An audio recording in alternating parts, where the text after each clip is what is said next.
Bien, maintenant, nous changeons de couleur d'étiquette. Après le rouge, le noir, donc on est sur le domaine Costeplan toujours. On passe Pioche de Loul 2008. Donc là, ben, c'est Syrah et Grenache, mais à dominante Syrah.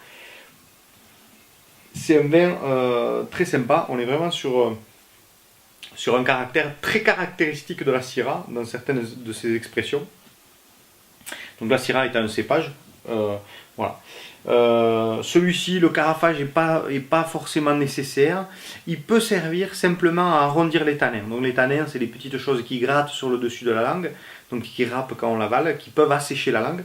Bon, si on veut arrondir un peu les tanins, effectivement, on peut le carafer, mais on libère d'autres arômes qui vont se différencier. Voilà.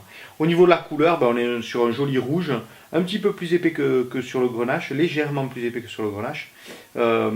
Et c'est pareil avec quand on secoue le verre avec de jolies larmes qui coulent le long du verre. Voilà. Au niveau du nez, donc là, je vous laisse parler entre vous à quoi ça me fait penser. Bon sang, je connais cette odeur, tout le monde se le dit, je vous laisse réfléchir, mettez sur pause. Donc, vous remettez sur lecture, ou alors pour ceux qui ont triché, vous n'avez pas appuyé sur pause, mais bon, c'est pas grave. Donc, effectivement, c'est un nez, soit ça plaît, soit ça plaît pas. C'est vraiment très caractéristique d'une épice. Voilà. Donc, vraiment, c'est une épice particulière. Certains l'ont trouvé. Oui, j'ai entendu un qui a dit, oui, David, tu as dit quoi? Oui, effectivement, c'est David qui a dit le poivre. Je suis bien d'accord avec toi.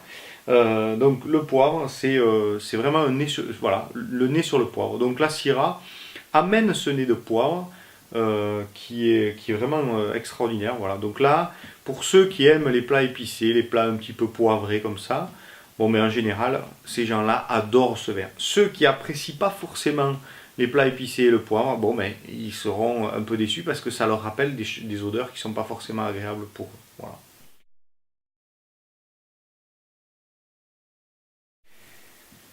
La bouche,